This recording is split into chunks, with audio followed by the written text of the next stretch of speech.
नमस्कार दोस्तों।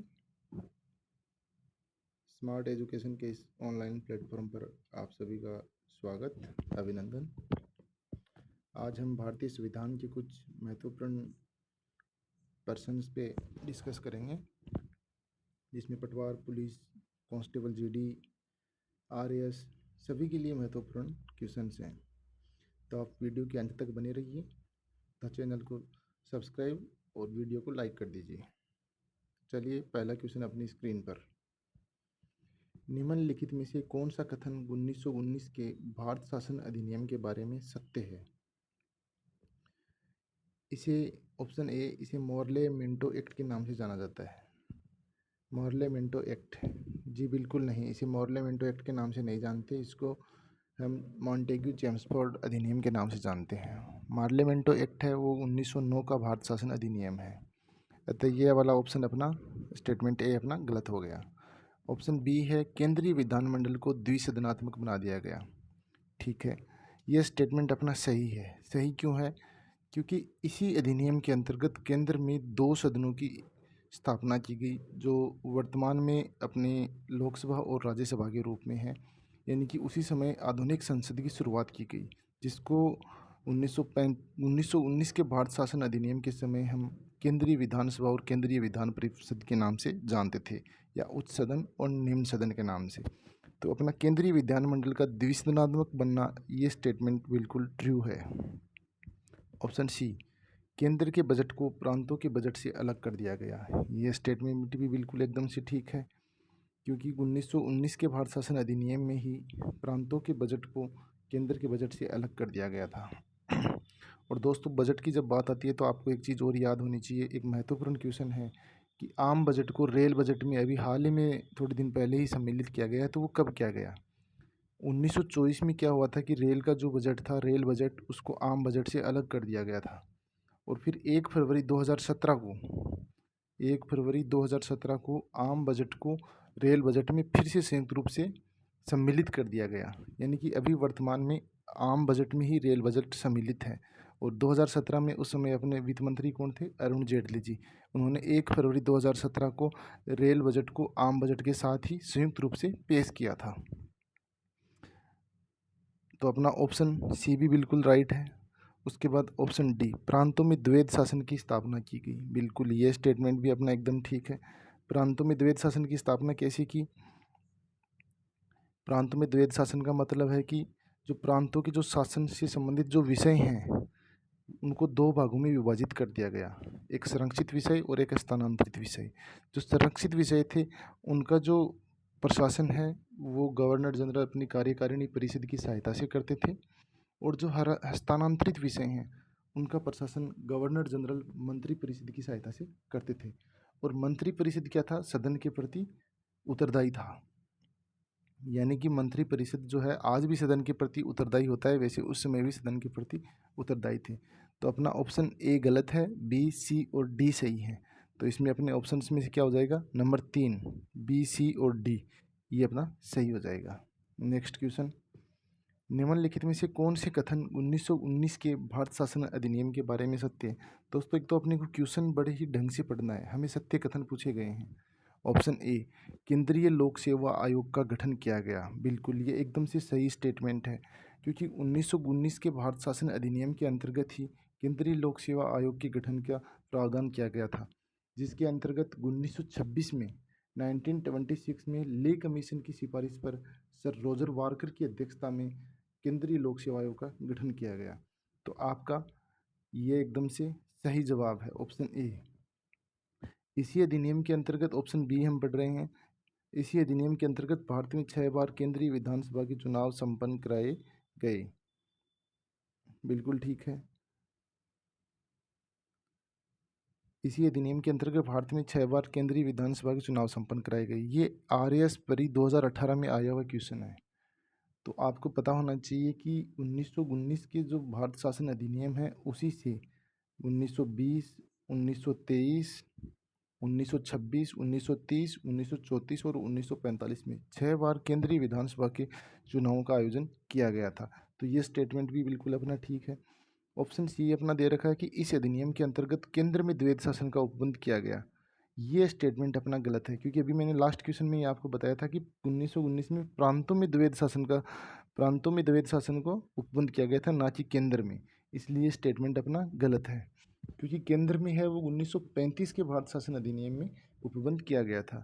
Option D है कि वैधानिक आयोग का प्रावधान किया गया, ये भी स्टेटमेंट ठीक है, क्योंकि इसी अधिनियम के अंतर्गत एक वैधानिक आयोग का प्रावधान किया गया था, जो आगे चलकर 1927 में साइमन कमीशन के रूप में भारत में आया। तो ऑप्शन ए, ऑप्शन बी और ऑप्शन डी अपने तीनों स्टेटमेंट सही हैं। तो ऑप्शन ए, बी और डी अपने को किस ऑप्शन में दे रखे हैं? ये अपने को दे रखे हैं ऑप्शन नंबर 4 में। तो अपना नंबर 4 अपना इसका सही जवाब होगा। नेक्स्ट, निम्नलिखित में से कौन सा कथन 1935 के भारत शासन अधिनियम के बारे में सत्य है? इस बार बात हो रही है 1935 के भारत शासन अधिनियम की। जी हाँ, इसके अंतर्गत केंद्र तथा राज्यों के बीच संघ सूची, राज्य सूची तथा समवर्ती सूची के माध्यम से विषयों का बंटवारा किया गया, जो कि बिल्कुल सही है, क्योंकि इसी अधिनियम के अंतर्गत संघ सूची, राज्य सूची और समवर्ती सूची में जो विषय बांटे गए, उनमें संघ सूची के 59, समवर्ती सूची के 36 और राज्य सूची के 54 विषय थे उस समय। और वर्तमान में जो ये विषय हैं ये इस प्रकार से हैं: संघ सूची के 100, राज्य सूची के 61 और समवर्ती सूची के 52। ये विषय वर्तमान में फिलहाल संघ सूची, राज्य सूची और समवर्ती सूची में हैं। तो ये भी आपका बिल्कुल सही जवाब है। इसके अंतर्गत संघीय, अच्छा, ये संघ सूची, राज्य सूची और समवर्ती सूची आप लोगों की समझ में आ रहा होगा। संघ सूची क्या होता है कि इसमें जो सब्जेक्ट, जो विषय होते हैं, उनके ऊपर जो नियम बनाने की शक्ति है वो सिर्फ केंद्र के पास होती है। राज्य सूची के जो विषय हैं उनके ऊपर नियम बनाने की शक्ति राज्य के पास होती है। और जो समवर्ती सूची है, इसमें नियम बनाने की शक्ति केंद्र तथा राज्य दोनों के पास होती है, यानी कि ये सम्मिलित रूप से भी इसके ऊपर दोनों नियम बना सकते हैं। और वर्तमान में जो अवशिष्ट विषय हैं, कुछ अवशिष्ट विषय हैं, उनके ऊपर नियम बनाने की शक्ति सिर्फ और सिर्फ केंद्र के पास है। ठीक है, ऑप्शन ए अपना ठीक है। ऑप्शन बी हम पढ़ रहे हैं, इसके अंतर्गत संघीय न्यायालय का प्रावधान किया गया, जो कि अपील का अंतिम न्यायालय था। ठीक है, संघीय न्यायालय का प्रावधान तो किया गया 1935 के भारत शासन अधिनियम के अंतर्गत, जो कि वर्तमान में जैसे अपना सुप्रीम कोर्ट क्या है, संघीय न्यायालय है ना, संघीय न्यायालय है, सुप्रीम कोर्ट केंद्र में है, तो वैसे ही केंद्रीय न्यायालय या संघीय न्यायालय का प्रावधान किया गया, जो कि अपील का अंतिम न्यायालय था। अब इसमें ये जो अपील का अंतिम न्यायालय था, ये स्टेटमेंट आपको पता होना चाहिए, क्योंकि उस समय संघीय न्यायालय अपील का अंतिम न्यायालय नहीं था, ये आपको पता होना चाहिए। तो क्या था? संघीय न्यायालय के खिलाफ जैसे आजकल हाई कोर्ट का कोई भी आदेश आता है तो उसकी सुप्रीम कोर्ट में फिर से अपील की जा सकती है, वैसे ही उस समय भी सुप्रीम कोर्ट के खिलाफ अगर कोई भी सुप्रीम कोर्ट कोई आदेश जारी करता तो उसके खिलाफ प्रिवी काउंसिल, लंदन स्थित प्रिवी काउंसिल में उसके अगेंस्ट अपील की जा सकती थी। लेकिन वर्तमान में दोस्तों आपको पता होना चाहिए कि सुप्रीम कोर्ट के अगेंस्ट कहीं भी अपील नहीं की जा सकती, यानी कि वो अपील का अंतिम न्यायालय है। तो इसमें ऑप्शन बी अपना गलत है। ऑप्शन सी में क्या है, इसी अधिनियम के अंतर्गत प्रांतों में संयुक्त लोक सेवा आयोग तथा लोक सेवा आयोग का गठन किया गया। आपने पढ़ा कि 1919 के अधिनियम के तहत केंद्र में लोक सेवा आयोग का गठन हो गया, और 1935 के भारत शासन अधिनियम के तहत केंद्र के साथ साथ, केंद्र में तो पहले ही हो गया था, प्रांतों में संयुक्त लोक सेवा आयोग तथा लोक सेवा आयोग का गठन का प्रावधान किया गया।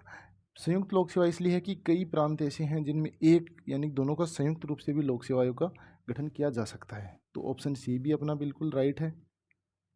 उसके बाद बात करेंगे हम ऑप्शन डी की। इस अधिनियम के अंतर्गत बंगाल, मुंबई, मद्रास, बिहार, असम और संयुक्त प्रांत में विधान परिषदों की स्थापना की गई। ये भी आपका बिल्कुल ठीक स्टेटमेंट में, क्योंकि 1935 के भारत शासन अधिनियम में ही 6 ऐसे प्रांत थे जिनमें विधान परिषदों का गठन किया गया था, जिसमें आपका B for Bengal, B for Mumbai, अच्छा ये मुंबई नहीं है, उस समय बम्बई हुआ करता था, तो उसको बी से बम्बई याद रखना आपको। बीबी एमबीए करने यूपी गई, ऐसे याद रखो आप इसको लर्न करने के लिए कि 6 कौन कौन से थे। B for Bengal, B for Bombay, M for Madras, B for Bihar और ए फॉर असम। यूपी है अपना वो संयुक्त प्रांत था पहले। तो ये 6 जो प्रांत थे उनमें विधान परिषदों की स्थापना की गई। तो ऑप्शन डी भी अपना करेक्ट है, और ऑप्शन बी अपना गलत है। ए, सी और डी सही है, तो ए और सी, डी ये तीनों ऑप्शन अपने ऑप्शन नंबर 4 में है। तो इसका सही जवाब है ऑप्शन नंबर 4। अगला क्वेश्चन अपनी स्क्रीन पर, प्रांतों में स्वायत्त शासन की स्थापना कब की गई? प्रांतों में स्वायत्त शासन, स्वायत्त शासन का मतलब है कि प्रांत अपने सारे नियम स्वयं बनाए तथा वहाँ की सरकार ये डिसाइड करे प्रांतों की कि हमें कौन से नियमों से, कौन से कानून से हमें चलना है। तो वो तक कब हुआ जब प्रांतों में जो द्वैध शासन था वो समाप्त हो गया। और प्रांतों में द्वैध शासन कब आया था?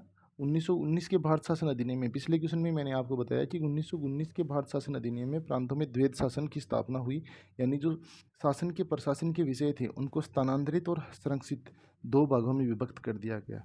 लेकिन 1935 के भारत शासन अधिनियम में क्या हुआ कि प्रांतों में द्वैध शासन को समाप्त कर दिया गया और केंद्र में द्वैध शासन स्टार्ट कर दिया गया, यानी कि जो संरक्षित और हस्तांतरित विषय थे वो केंद्र के लिए लागू हो गए और प्रांतों में खत्म हो गया।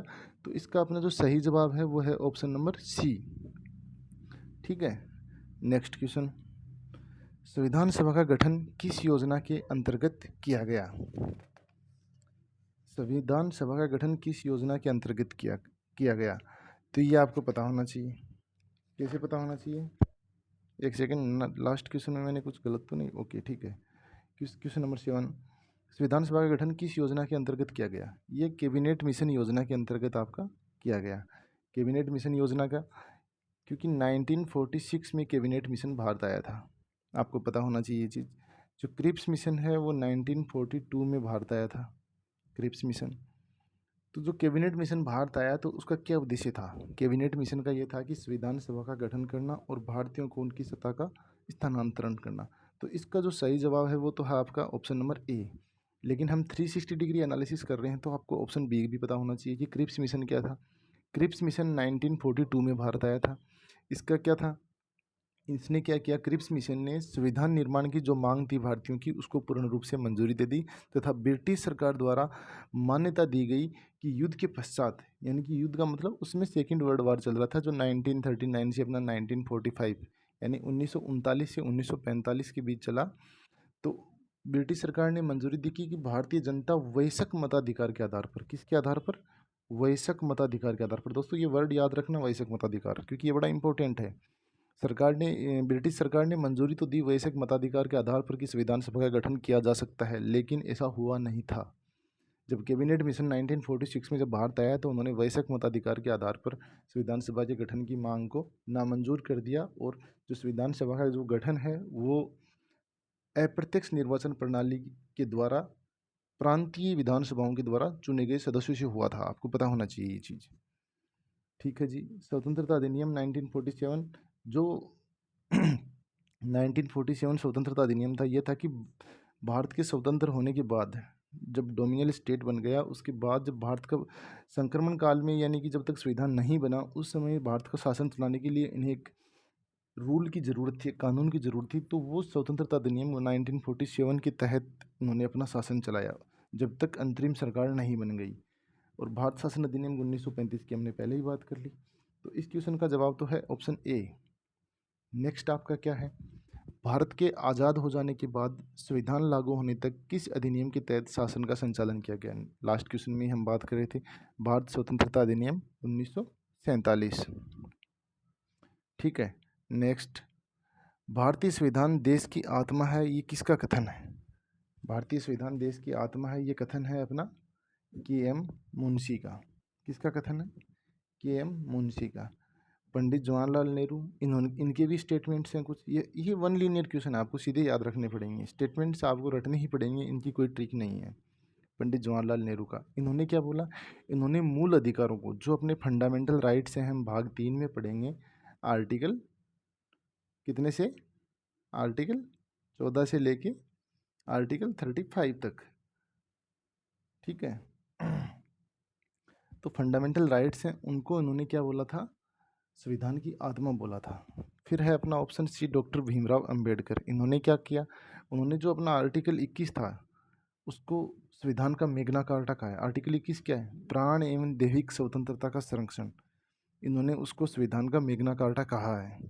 जेनिंग्स का भी आपको याद होना चाहिए। इन्होंने बोला क्या? इन्होंने संविधान सभा के लिए एक स्टेटमेंट दिया था कि संविधान सभा ही कांग्रेस है और कांग्रेस ही भारत है। नेक्स्ट क्वेश्चन, संविधान सभा की मोहर क्या थी? ये भी वन लीनियर और छोटा सा क्वेश्चन है, अक्सर पटवार और पुलिस जैसी एग्जाम में पूछ लिया जाता है, ये आपको पता होना चाहिए। हाथी, जो एलिफेंट है, हाथी है, वो संविधान सभा की मोहर थी। और क्वेश्चन नंबर 9, सर्वप्रथम वयस्क मताधिकार के आधार पर संविधान सभा के गठन की मांग किसने की? वेरी गुड, बहुत अच्छा क्वेश्चन। वयस्क मताधिकार जो मैं बोल रहा था थोड़ी देर पहले ही, वयस्क मताधिकार, वही वयस्क मताधिकार है ये। Pandit Jawaharlal Nehru, option number A, Pandit Jawaharlal Nehru. और इसका सही जवाब भी क्या है? सही जवाब भी पंडित जवाहरलाल नेहरू ही है, क्योंकि इन्होंने 1936 में कांग्रेस के फैजपुर अधिवेशन में वयस्क मताधिकार के आधार पर संविधान सभा के गठन की मांग की थी। वयस्क मताधिकार क्या होता है? हम बात कर रहे थे अभी लास्ट क्वेश्चन में मैंने आपको बताया था।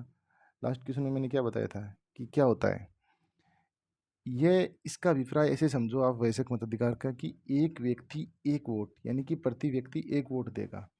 और इससे संबंधित एक कॉन्स्टिट्यूशनल अमेंडमेंट यानी संवैधानिक संशोधन भी है कि 61वीं संविधान संशोधन अधिनियम 1989 में जो वोट देने की उम्र है वो 21 वर्ष से घटाकर कितनी कर दी गई? 18 वर्ष कर दी गई। किस कॉन्स्टिट्यूशनल अमेंडमेंट के तहत? 61वीं संविधान संशोधन के तहत है, ये आपको पता होना चाहिए। नेक्स्ट ऑप्शन है, इसका सही जवाब तो क्या है? ऑप्शन ए है, लेकिन हम ऑप्शन बी, सी और डी भी बताते हैं। एम एन रॉय में क्या है? एम एन रॉय कौन थे? 1934 में औपचारिक रूप से इन्होंने संविधान सभा के माध्यम से संविधान निर्माण की मांग करी थी। फिर है ऑप्शन सी, बाल गंगाधर तिलक।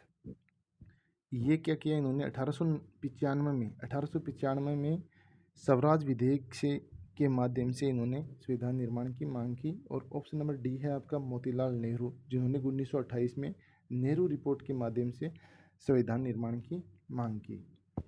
क्वेश्चन नंबर 10 आपकी स्क्रीन पर, कैबिनेट मिशन भारत कब आया? कैबिनेट मिशन भारत कब आया ये आपको पता होना चाहिए। सारी डेट जो इसमें दे रखी हैं, सारी की सारी डेट अपने आप में कुछ इंपॉर्टेंस रखती हैं, क्योंकि मैंने ऑप्शन इसी हिसाब से सेट किए।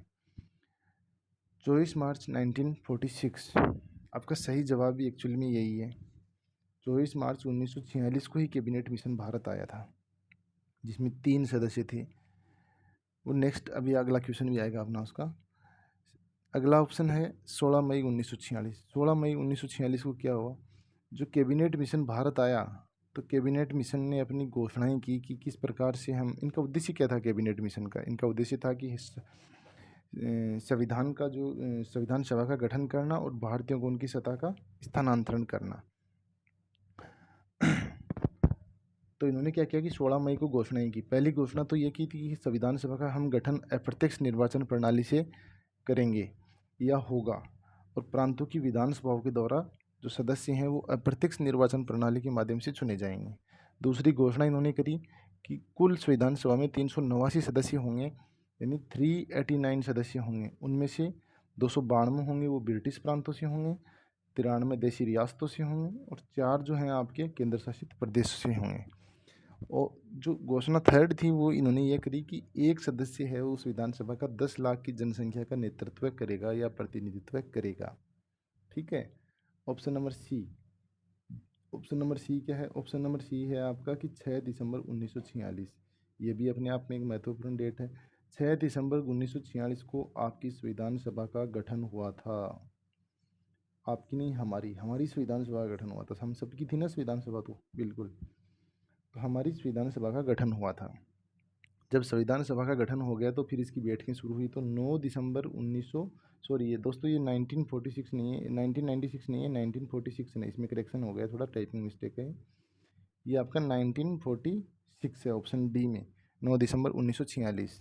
इस दिन क्या हुआ था? संविधान सभा की प्रथम बैठक हुई थी। तो प्रथम बैठक में क्या हुआ? डॉक्टर जो सच्चिदानंद सिन्हा थे उनको वरिष्ठतम सदस्य होने के नाते इनको अस्थायी सभापति चुना गया, तथा साथ ही इन्होंने क्या किया कि फ्रैंक एंथोनी जो थे उनको संविधान सभा का उपसभापति चुना। और उस दिन टोटल 211 सदस्य संविधान सभा के उपस्थित थे। प्रथम बैठक 9 दिसंबर 1946 में। और मुस्लिम लीग और देशी रियासतों के द्वारा संविधान सभा का बहिष्कार कर दिया गया था। टोटल 211 सदस्य थे। तो आपको एक ये संविधान सभा से संबंधित सारे के सारे क्वेश्चंस, लगभग सारा मोस्ट इम्पोर्टेंट पोर्शन मैंने इसमें कवर करने की कोशिश की है। नेक्स्ट क्वेश्चन है, कैबिनेट मिशन योजना के अध्यक्ष कौन थे? कैबिनेट मिशन योजना के अध्यक्ष कौन थे? अध्यक्ष कौन थे इसमें? इसमें पैथिक लॉरेंस हैं, वो इसके संविधान सभा के अध्यक्ष थे। एवी अलेक्जेंडर, पैथिक लॉरेंस और स्टेफर्ड क्रिप्स, ये तीनों के तीनों इसके सदस्य थे। और इसमें पैथिक लॉरेंस थे, वो इसकी अध्यक्षता कर रहे थे कैबिनेट मिशन की। कैबिनेट मिशन भारत क्यों आया वो आपको पता ही है, हमने लास्ट क्वेश्चन में देख लिया। 24 मार्च 1946 को आया था और संविधान सभा का गठन करना इसका उद्देश्य था और भारतीयों को उसकी सत्ता का स्थानांतरण करना था। नेक्स्ट, स्वतंत्रता के पश्चात स्वतंत्रता के पश्चात संविधान सभा में कुल कितने सदस्य थे?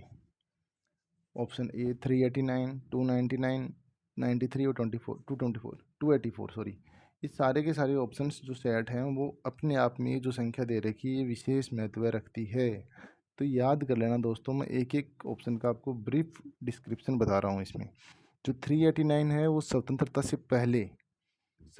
से पहले इस विधानसभा में कुल सदस्यों की संख्या थी जो कि कैबिनेट मिशन ने तय करी थी। वो कैसे थी? 292 थे अपने ब्रिटिश प्रांतों से, 93 देशी रियासतों से और 4 अपने केंद्र शासित प्रदेशों से। 299 थी जब 15 अगस्त 1947 को जब भारत आज़ाद हो गया, उसके बाद कुछ हिस्सा जब पाकिस्तान में चला गया तो जो सीटें 389 तय हुई थी उसमें से इतनी कम हो गई और 299 सिर्फ रह गई। उसमें क्या था, 229 थी वो देशी रियासतों से थी और 229 थी वो ब्रिटिश प्रांतों से थी और 70 थी वो देशी रियासतों से थी। अब 93, 93 आपको मैंने पहले ही बताया कि देशी रियासतों से थी, ये देशी रियासतों की सदस्य संख्या थी संविधान सभा में। और 284 ये भी एक अपने आप में महत्वपूर्ण है। 26 नवंबर 1949 को 26 नवंबर 1949 को जब संविधान को अंगीकृत, अधिनियमित और आत्मार्पित किया गया, उस दिन 284 लोगों ने संविधान पे हस्ताक्षर किए थे। यानी कि 26 नवंबर 1949 के दिन जो संविधान सभा की जो बैठक हुई थी उसमें 284 लोग उपस्थित थे और उन्होंने संविधान पे साइन किए थे। तो सारी की सारी सदस्य संख्या का अलग अलग महत्व है हर ऑप्शन का, ये मैंने आपको बता दिया। इसमें सारी संविधान सभा की सदस्य संख्या अपनी कवर हो गई। नेक्स्ट, राजस्थान में संविधान पर हस्ताक्षर करने वाले प्रथम व्यक्ति कौन थे? वेरी गुड, बहुत अच्छा क्वेश्चन है ये। और पढ़ते ही इसमें हड़बड़ाहट में लोग टिक करने की कोशिश करते हैं, कौन थे? पंडित जवाहरलाल नेहरू टिक कर देंगे, लेकिन ऐसा नहीं है दोस्तों, क्योंकि हम पढ़ रहे हैं, गौर से पढ़ो इसको। राजस्थान से पूछा गया है कि राजस्थान से संविधान सभा पर हस्ताक्षर करने वाले व्यक्ति कौन थे, तो आपको पता होना चाहिए। इस समय पंडित जवाहरलाल ऑप्शन नहीं होगा आपका, ऑप्शन क्या होगा? बलवंत सिंह मेहता। तो इस क्वेश्चन का सही आंसर तो है बलवंत सिंह मेहता। बलवंत सिंह मेहता कौन थे, क्या थे, यह हम अभी डिस्कस कर रहे हैं। लेकिन इससे पहले मैं आपको बता दूं कि अगर आपको सिर्फ इतना पूछे क्वेश्चन में कि संविधान पर हस्ताक्षर करने वाले प्रथम व्यक्ति कौन थे, तो उस स्थिति में आपका आंसर होगा पंडित जवाहरलाल नेहरू। लेकिन अगर राजस्थान से पूछे तो आपका आंसर होगा बलवंत सिंह मेहता। और आपको यह भी पता होना चाहिए, जब राजस्थान से बात हो रही है तो कुल कितने राजस्थान से सदस्य थे ये आपको पता होना चाहिए। तो कुल 13 सदस्य थे राजस्थान से जो संविधान सभा में सदस्य थे, जिसमें मैं अगर मोटा मोटी बात करूं तो बलवंत सिंह मेहता जो थे वो उदयपुर से थे और उदयपुर से कुल 3 सदस्य संविधान सभा में सम्मिलित थे। उनमें माणिक्यलाल वर्मा, बलवंत सिंह मेहता, विजय राघवाचारी। जो मुकुट बिहारी भार्गव थे अपने, वो अजमेर से थे और जो वीटी कृष्णमाचारी थे वो वीटी कृष्णमाचारी और हीरालाल जी शास्त्री, ये दोनों अपने जयपुर से थे। ठीक है, कुल आपको ये भी सदस्य संख्या याद रखनी है कि राजस्थान से कुल 13 सदस्य थे जो संविधान सभा में थे। नेक्स्ट क्वेश्चन, संविधान सभा की एकमात्र महिला सदस्य जो देशी रियासत से थी, ठीक है जी। ऑप्शन ए सरोजिनी नायडू, यानी मस्करिनी, रेणुका रे और सुचित्रा कृपलानी। ये चारों ऑप्शन भी अपने आप में एक अहम रोल रखते हैं। हर क्वेश्चन का, हर ऑप्शन का एक अलग अलग अपना अपना महत्व है। सरोजिनी नायडू ऑप्शन नंबर ए, ये पहली महिला राज्यपाल थी जो संविधान सभा की सदस्य थी। एनी मस्करिनी, ये एकमात्र महिला सदस्य थी जो देशी रियासतों से थी। अपना क्वेश्चन क्या है, देशी रियासत से ही पूछा है, तो ऑप्शन अपना सही क्या हो जाएगा? Annie Mascarene, option B. रेणुका रे, ये एकमात्र महिला सदस्य थी संविधान सभा की जिन्होंने पैतृक संपत्ति में महिलाओं को हिस्सा दिलाने के लिए अपना पक्ष रखा था। सुचित्रा कृपलानी, ये प्रथम महिला मुख्यमंत्री थी जो संविधान सभा की सदस्य थी। अब जब महिलाओं की बात हो रही है तो हम यहाँ पर यह भी देख लेते हैं कि संविधान सभा में कुल कितनी महिलाएं थी। तो ये भी आपको याद रखना है कि संविधान सभा में कुल 15 महिलाएं सम्मिलित थी। राजस्थान से कितने सदस्य थे? 13। और महिलाएं कितनी थी? 15। ये क्वेश्चन वन लीनियर क्वेश्चन छोटी एग्जाम में कई बार पूछ लिया जाता है, इसलिए आपको याद रखना है। और मैंने 4 नाम इसमें आपको बताए हैं, ये चारों का अलग-अलग। अगर आपसे क्वेश्चन में देशी रियासत की जगह पूछ ले कि प्रथम महिला संविधान सभा की सदस्य जो प्रथम मुख्यमंत्री थी, तो आप सुचित्रा कल्पलानी करोगे। प्रथम राज्यपाल पूछते हैं तो सरोजिनी नायडू करेंगे। और अगर पूछ ले कि पैतृक संपत्ति में हिस्से के पक्ष में कौन थी, महिलाओं की पैतृक संपत्ति में हिस्से के पक्ष में, तो उसमें आप ऑप्शन रेणुका रे करेंगे। और भी बहुत सारे हैं इसमें, लेकिन वो यहाँ पे सारा आपको डिस्क्राइब करना थोड़ा सा मुश्किल है। जैसे बेगम एजाज रसूल थी, वो प्रथम, मतलब प्रथम नहीं, एकमात्र महिला, मुस्लिम महिला सदस्य थी। ठीक है। लीला रॉय थी, वो बंगाल से थी। ऐसे करके बहुत सारी 15 महिलाएं हैं, लेकिन ये आपको नाम याद होना चाहिए। मैं कोशिश करूँगा कि नेक्स्ट किसी क्लास में आपको ये सब लेके आऊँगा। संविधान सभा के द्वारा राष्ट्रगीत राष्ट्रगान को कब अपनाया गया? बिल्कुल, इसमें भी जो डेट दी गई है सबका अपना अपना महत्व है। राष्ट्रगीत और राष्ट्रगान को कब अपनाया गया? 22 जुलाई 1947। जी, 22 जुलाई 1947 को क्या हुआ था? 15 अगस्त 1947 को अपना देश आज़ाद हुआ था। तो देश आज़ाद होने से पहले मैंने पिछली क्लास में बताया भी था कि एक झंडा होता है, राष्ट्र की पहचान होती है, उसका एक फ्लैग होता है। तो 22 जुलाई 1947 को राष्ट्र ध्वज को अपनाया गया था। ठीक है। और राष्ट्र ध्वज की जब बात आ रही है तो झंडा समिति के अध्यक्ष कौन, झंडा समिति के अपने अध्यक्ष कौन थे? डॉक्टर राजेंद्र प्रसाद, याद रखना है। ठीक है। ऑप्शन नंबर बी, 15 अगस्त 1947। 15 अगस्त 1947 को सीधा सीधा ही देश आज़ाद हुआ था। 24 जनवरी 1950। 24 जनवरी 1950 को क्या हुआ था? संविधान सभा की अंतिम बैठक हुई थी, जिसमें कुछ महत्वपूर्ण डिसीजंस लिए गए थे। उसमें राष्ट्रगीत और राष्ट्रगान को अपनाया गया था। तो इस क्वेश्चन का जो आंसर है वो तो है करेक्ट है, ऑप्शन सी। जब राष्ट्रगीत और राष्ट्रगान को अपनाया गया, साथ ही डॉक्टर राजेंद्र प्रसाद को भारत का प्रथम राष्ट्रपति नियुक्त किया गया। ठीक है। और 26 जनवरी 1950 को क्या हुआ? संविधान पूर्ण रूप से लागू हो गया। लेकिन हम बात कर रहे हैं राष्ट्रगीत और राष्ट्रगान की, तो इसकी भी थोड़ी सी जानकारी, ब्रीफ जानकारी अपने को पता होनी चाहिए। जो राष्ट्रगान है वो रविंद्रनाथ टैगोर इनके रचयिता है राष्ट्रगान के। और ये कब गाया गया? सबसे पहले ये 1911 में। कब? 1911 में कोलकाता में इंडियन नेशनल कांग्रेस के 26वें अधिवेशन में गाया गया। और राष्ट्रगान के रूप में इसको कब अपनाया गया? 24 जनवरी 1950 को। लेकिन इसको सबसे पहले कब गा लिया गया था? 1911 में गा लिया गया था दोस्तों। सेम राष्ट्रगीत की भी यही कहानी है। राष्ट्रगीत को भी बहुत पहले, यानी कि राष्ट्रगान से भी पहले, कब? 1896 में पहली बार गाया गया था। ये बंकिम चंद्र चटर्जी के द्वारा रचित है और आनंद मठ से लिया गया है। एक बंगाली भाषा का एक ग्रंथ है आनंद मठ, उससे लिया गया है। और 1896 में जो इंडियन नेशनल कांग्रेस का जो 12वां अधिवेशन था, उस समय इसको सबसे पहले गाया था। नेक्स्ट क्वेश्चन, मसौदा समिति का गठन निम्न में से किसकी सिफारिश पर किया गया?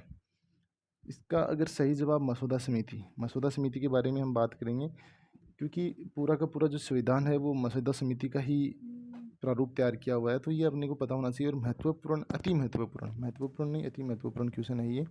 जो सत्यनारायण सिन्हा है, इनकी सिफारिश पर मसौदा समिति का गठन किया गया था। तो ऑप्शन नंबर ए तो इसका सही जवाब है। बाकी इसमें ऑप्शन 2, 3 और जो 4 दे रखे हैं, इसके ऊपर भी हम डिस्कस करेंगे। डॉक्टर भीमराव अंबेडकर पे आने से पहले मैं आपको मसौदा समिति के बारे में थोड़ा बताना चाहूँगा कि मसौदा समिति क्या है। इसको हम ड्राफ्ट समिति भी बोल सकते हैं। ठीक है। ये प्रारूप समिति के नाम से भी जानी जाती है। इसका गठन कब हुआ? गठन हुआ इसका 29 अगस्त 1947 को। किसकी सिफारिश पर? सत्यनारायण सिन्हा की सिफारिश पर।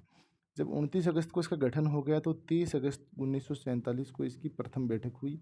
और उस बैठक में क्या हुआ? कुल 7 सदस्य थे। तो उनमें से सभी सदस्यों ने मिलके और एक अध्यक्ष चुना, क्योंकि समिति अगर इतने सदस्यों की एक कमेटी है तो उसमें अध्यक्ष होना लाजमी है। बिना अध्यक्ष के उसका निर्णय लेने में उनको दिक्कत होती है।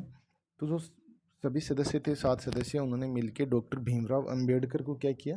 अपना अध्यक्ष नियुक्त कर लिया। तो ठीक है, ये भी आपसे क्वेश्चन पूछा था कि ड्राफ्ट समिति या मसौदा समिति के अध्यक्ष कौन है? तो ऑप्शन क्या होगा? डॉक्टर भीमराव अंबेडकर। ऑप्शन 2 आपको मैंने दे भी रखा है।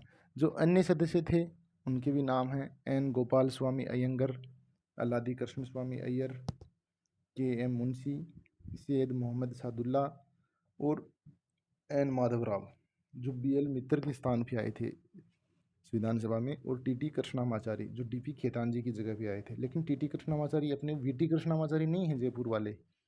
वीटी कृष्णामाचारी कौन थे? विधानसभा के उपाध्यक्ष थे। और टीटी कृष्णामाचारी कौन है? मसौदा समिति के एक सदस्य हैं, तो ध्यान रखना थोड़ा। और मसौदा समिति की कुल 141 बैठकें हुई। कितनी हुई? 141 बैठकें हुई। और 4 नवंबर 1948 को इन्होंने अपना जो प्रारूप है वो प्रस्तुत किया था। 4 नवंबर 1948 को। यह भी महत्वपूर्ण क्वेश्चन है कि विधानसभा ने अपना प्रारूप कब प्रस्तुत किया? 4 नवंबर 1948। आपको डेट ही आपको याद होनी चाहिए।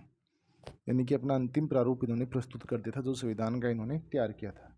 नेक्स्ट क्वेश्चन, संविधान निर्माण के दौरान संविधान के कुल कितने पठन हुए? अति महत्वपूर्ण क्वेश्चन। कितने पठन हुए पता होना चाहिए जी। कुल 3 पठन हुए। ऑप्शन नंबर सी इसका सही जवाब है। वो कैसे हुए मैं बता देता हूँ। लास्ट क्वेश्चन में हमने डिस्कस करा कि 4 नवंबर 1948 को संविधान की जो प्रारूप समिति थी, उन्होंने अपना प्रारूप प्रस्तुत कर दिया था, या ड्राफ्ट समिति या मसौदा समिति जो थी, उन्होंने अपना अंतिम प्रारूप प्रस्तुत कर दिया था। तो 4 नवंबर से लेके 9 नवंबर तक, 4 नवंबर से लेके 9 नवंबर 1948 तक संविधान का जो प्रारूप तैयार हुआ उसका प्रथम पठन हुआ। सेकंड पठन हुआ आपका 15 नवंबर से लेके 17 अक्टूबर 15 नवंबर 1948 से लेके 17 अक्टूबर 1949 तक, 1949 तक ये आपका सेकंड पठन हुआ, जो सबसे लंबा पठन था। और 17 अक्टूबर के बाद आपको 14 नवंबर से 26 नवंबर 1949, जब तक संविधान पे साइन नहीं हो गई, ये अपना तीसरा पठन था। तो आपको याद रखना कि स्टार्ट हर बार नवंबर से हुआ है। स्टार्ट कहाँ से हुआ? स्टार्ट हर बार नवंबर से हुआ है। नवंबर 4 नवंबर से 9 नवंबर 1948, 15 नवंबर से 17 अक्टूबर 1949 और 14 नवंबर से 26 नवंबर 1949। तो ये 3 पठन हुए थे। ठीक है। नेक्स्ट क्वेश्चन, संविधान दिवस कब मनाया जाता है? अच्छा, इसमें दोस्तों थोड़ा सा ये टाइपिंग मिस्टेक हो गई। एक्चुअल में मुझे ये नहीं देना चाहिए था ऑप्शन में, कब मनाया जाता है। आपसे अगर संविधान दिवस के रूप में पूछा जा रहा है तो इसमें यह है कि किस डेट को मनाया जाता है। अच्छा, एक तो इसमें बता दूं मैं आपको कि संविधान दिवस को ही समाज दिवस भी मानते हैं। संविधान दिवस को ही समाज दिवस भी मानते थे। कब मनाया जाता है? ये मनाया जाता है दोस्तों 26 नवंबर को। 26 नवंबर को क्यों मनाया जाता है? क्योंकि 26 नवंबर को ही हमारा संविधान आंशिक रूप से 26 नवंबर 1949 को हमारा संविधान आंशिक रूप से लागू हो गया था।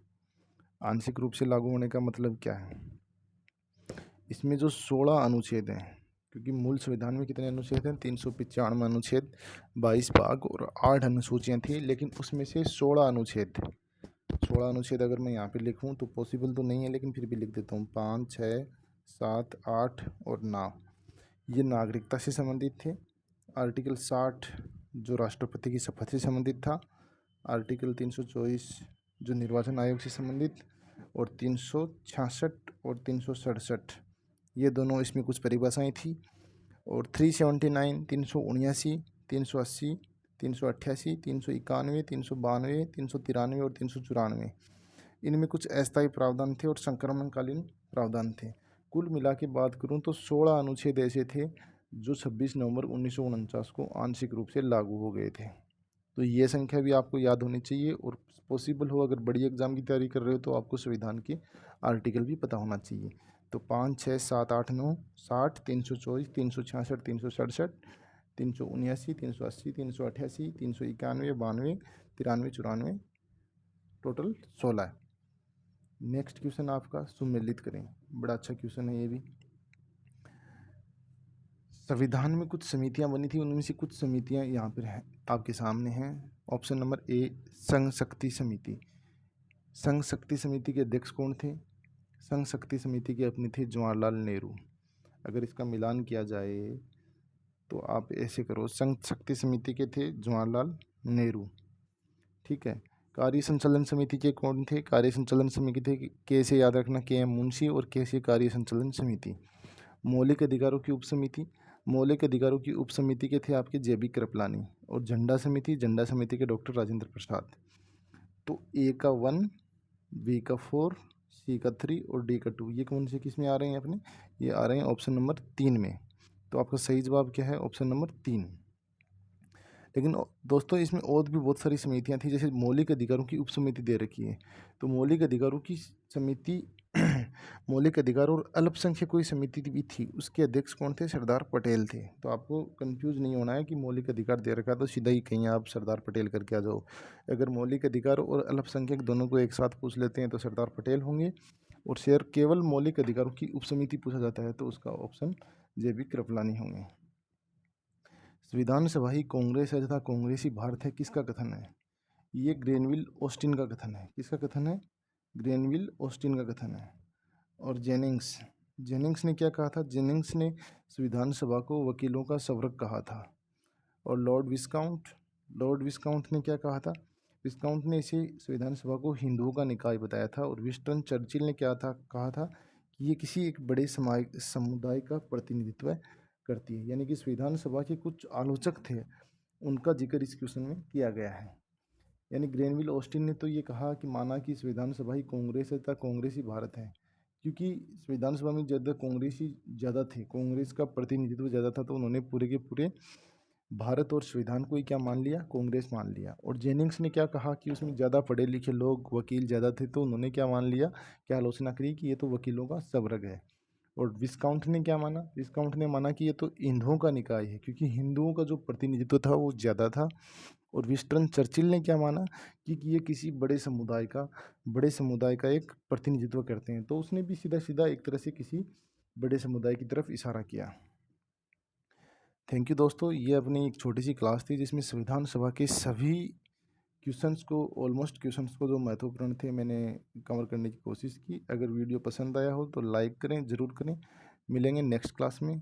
गुड बाय, जय हिंद।